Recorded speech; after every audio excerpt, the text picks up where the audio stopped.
हरे कृष्णा। तो आज हम लीला पुरुषोत्तम भगवान श्री कृष्ण पुस्तक से अध्याय 27 प्रारंभ करने जा रहे हैं। स्वर्ग के राजा इंद्र द्वारा स्तुति।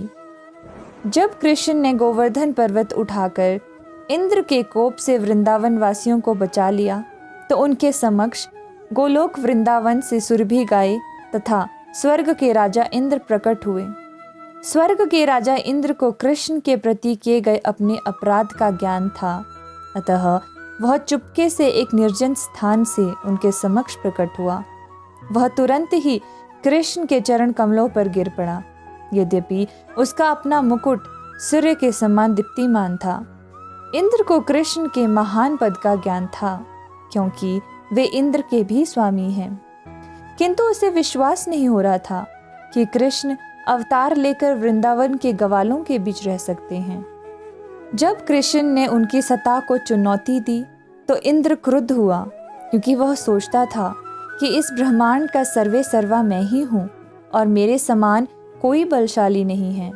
किंतु इस घटना के बाद उसका अहंकार नष्ट हो गया। अतः अपनी अधीन अवस्था समझकर वह हाथ जोड़कर कृष्ण के समक्ष प्रकट हुआ और इस प्रकार स्तुति करने लगा। हे प्रभु, मैंने अहंकार के वश में होकर सोचा कि आपने ग्वालों को इंद्र यज्ञ करने से रोककर मेरा अपमान किया है और आप स्वयं यज्ञ की सारी सामग्री का भोग करना चाहते हैं। मैंने सोचा कि आप गोवर्धन पूजा के नाम पर मेरा भाग ग्रहण कर रहे हैं, अतः मैंने आपको गलत समझा।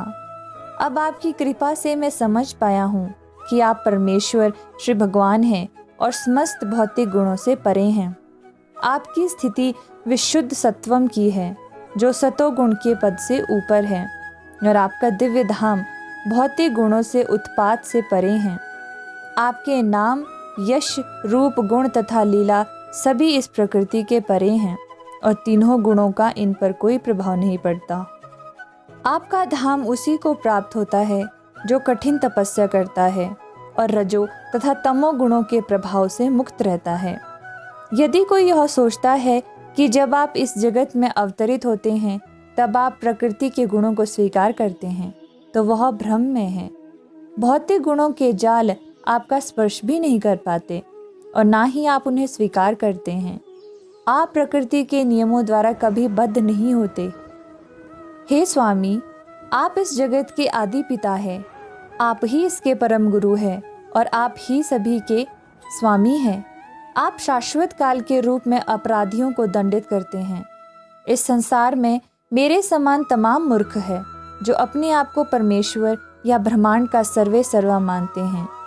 आप इतने दयालु हैं कि आप उन्हें अपराध के लिए दंडित ना करके ऐसा उपाय निकालते हैं कि उनका अहंकार दमित हो जाए और वे जान ले कि आप ही एकमात्र श्री भगवान हैं। हे नाथ, आप परम पिता, परम गुरु तथा परम राजा है।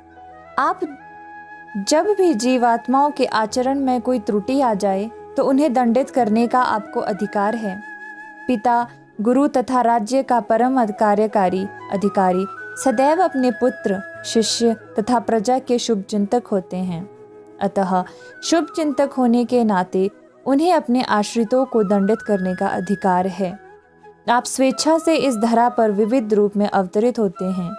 आप इस धरा लोक को महिमा मंडित करने वाले तथा अपने को झूठे ही ईश्वर घोषित करने वाले व्यक्तियों को दंडित करने के लिए आते हैं। इस भौतिक जगत में समाज का सर्वोच्च नायक बनने के लिए विविध प्रकार के जीवों में निरंतर प्रतिस्पर्धा चलती रहती है और नायकत्व का उच्च स्थान ना प्राप्त करने के कारण वे हताश होकर अपने को ईश्वर या भगवान मान लेते हैं।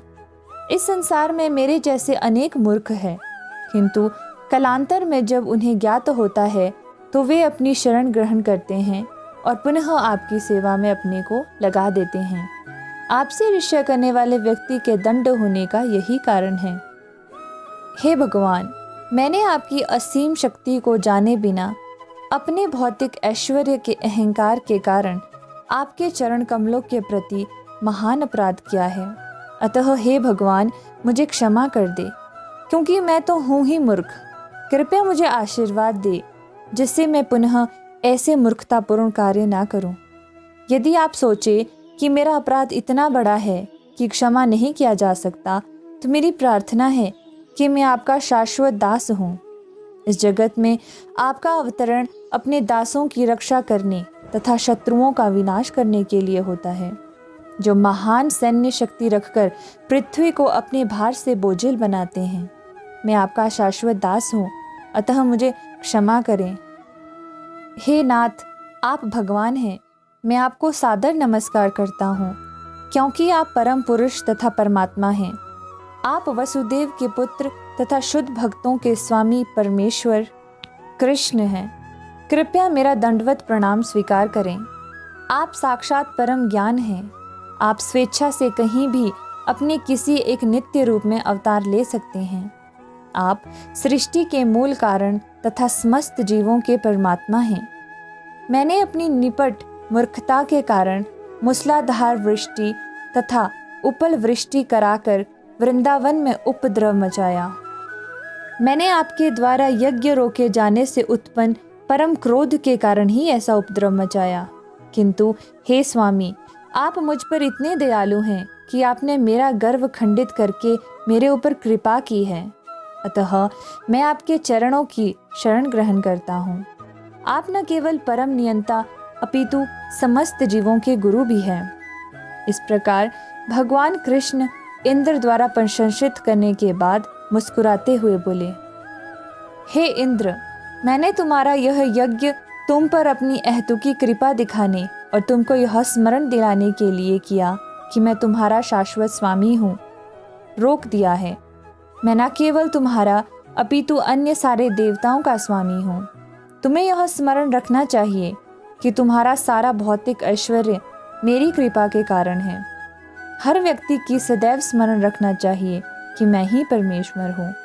मैं किसी पर भी कृपा कर सकता हूँ और किसी को भी प्रताड़ित कर सकता हूँ, क्योंकि मुझसे श्रेष्ठ कोई भी नहीं है। यदि मैं दिखता हूँ कि कोई अहंकार के वशीभूत हो चुका है, तो अपनी अहेतुकी कृपा दिखाने के लिए मैं उसका सारा वैभव भर लेता हूँ। हरि बोल। यह ध्यान देने योग्य है कि कृष्ण कभी कभी धनी व्यक्ति को अपनी शरण ग्रहण कराने के लिए उसका सारा ऐश्वर्य हर लेते हैं। यह भगवान की विशेष अनुकंपा है। कभी कभी यह देखा जाता है कि अत्यंत ऐश्वर्यशाली व्यक्ति अपनी शक्ति के कारण दरिद्रता को प्राप्त करता है, किंतु किसी को कभी यह नहीं सोचना चाहिए कि चूंकि उसने परमेश्वर की पूजा की इसलिए वह निर्धन हो गया।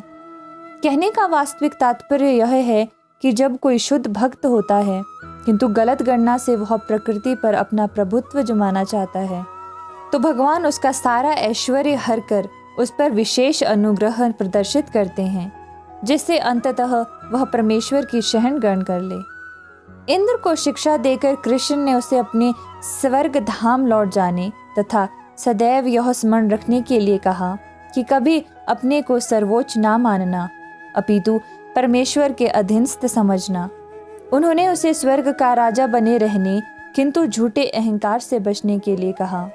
तत्पश्चात इंद्र के साथ कृष्ण का दर्शन करने आई दिव्य सुरभि गाय ने उन्हें सादर नमस्कार किया और उनकी पूजा की। सुरभि ने इस प्रकार स्तुति की, हे कृष्ण, आप समस्त योगियों में सर्वाधिक शक्तिशाली है, क्योंकि आप ब्रह्मांड भर के आत्मा हैं और आपसे ही यह दृश्य जगत उत्पन्न होता है। अतः यद्यपि इंद्र ने वृंदावन में मेरे वंशधरों को मारने का यथाशक्ति प्रयास किया, किंतु वे आपकी शरण में बने रहे और आपने उन सबों की रक्षा की। हम परमेश्वर के अतिरिक्त अन्य किसी को नहीं जानते, न हम अपनी रक्षा के लिए किसी अन्य देवता या देवताओं के पास जाते हैं। अतः आप हमारे इंद्र हैं, इस दृश्य जगत के परम पिता हैं और आप गौ, ब्राह्मण, देवता तथा अपने शुद्ध भक्तों के रक्षक तथा उदारक हैं। ब्रह्मांड के परमात्मा, मैं आपको अपने दूध से स्नान कराना चाहती हूँ, क्योंकि आप हमारे इंद्र हैं। हे भगवान, आप इस पृथ्वी पर अशुद्ध कर्मों के भार को कम करने के लिए प्रकट होते हैं। इस प्रकार कृष्ण का अभिषेक सुरभि गायों के दूध से तथा इंद्र का अभिषेक उसके हाथी की सूंड द्वारा आकाश गंगा के जल से कराया गया। स्वर्ग के राजा इंद्र ने सुरभि गाय तथा अन्य देवों तथा देवियों के साथ कृष्ण को गंगा जल तथा सुरभि के दूध से स्नान कराया और प्रार्थना की। गंधर्व लोग, पितृलोक, सिद्धलोक तथा चारण लोक के सारे वासियों ने मिलकर भगवान धाम का जप करते हुए भगवान का यशोगान किया। उनकी पत्नियां तथा अप्सराएं अत्यंत हर्ष के कारण नाचने लगी। उन्होंने आकाश से निरंतर पुष्प वर्षा करके भगवान को प्रसन्न किया। जब सब कुछ हंसी खुशी से संपन्न हो चुका तो गायों ने अपने दूध से भारी पृथ्वी को अपलावित कर दिया। नदियों का जल उमड़कर वृक्षों को पोषण पहुंचाने लगा, जिससे उनमें विविध रंगों तथा स्वाद के फूल तथा फल उत्पन्न होने लगे। वृक्षों से मधु चूने लगा। पर्वत तथा पहाड़ियां विविध औषधियों एवं बहुमूल्य रत्न उत्पन्न करने लगी। कृष्ण की उपस्थिति के कारण ये सारी घटनाएं ढंग से घटती गई और अधम पशु जो सामान्यतः ईर्ष्यालु होते हैं, ईर्ष्या रहित हो गए। वृंदावन में समस्त गायों के स्वामी तथा श्री गोविंद नाम से विख्यात भगवान श्री कृष्ण को प्रसन्न करने के बाद इंद्र ने स्वर्ग जाने की अनुमति मांगी। उनके चारों ओर देवता थे और आकाश मार्ग से जा रहे थे। यह महान घटना इसका ज्वलंत उदाहरण है कि किस प्रकार कृष्ण भक्ति से विश्व कल्याण होता है। यहाँ तक कि अधम पशु भी ईर्ष्या भाव त्याग कर देवताओं के गुणों को प्राप्त होते हैं। इस प्रकार लीला पुरुषोत्तम भगवान श्री कृष्ण के अंतर्गत स्वर्ग के राजा इंद्र द्वारा स्तुति शीर्षक 27वें अध्याय का भक्ति वेदांत तात्पर्य पूर्ण हुआ। हरे कृष्ण कृष्ण कृष्ण हरे हरे, हरे राम राम राम हरे हरे।